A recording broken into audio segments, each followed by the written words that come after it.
عاجل جدا إصابة إمام عاشور ومدة غيابه عن النادي الأهلي بعد الإصابة في مباراة الأهلي وبوركينا فاسو بالأمس، ورد مارسيل كولر على إصابة إمام عاشور، وفوز المنتخب المصري على بوركينا فاسو، واقتراب المنتخب المصري من التأهل إلى كأس العالم 2026، ورحيل محمد عبد المنعم عن صفوف النادي الأهلي، ومحمد مجدي قفشه ومارسيل كولر يتصالحان، ومحمد مجدي قفشه يتمرن بشكل طبيعي. السلام عليكم متابعينا الكرام واهلا بكم.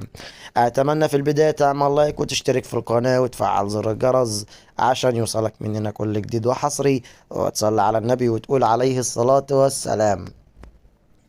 إمام عاشور وإصابة خفيفة لإمام عاشور. طبعا كل الجمهور الأهلاوي حس يعني ارتعب من بعد إصابة إمام عاشور ومن بعد خروجه من الملعب.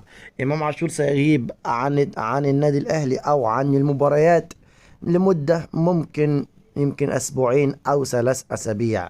إمام عاشور هيرجع إن شاء الله وهيتألق ويبدع أفضل من الأول. شكرا لكم والسلام عليكم ورحمة الله وبركاته.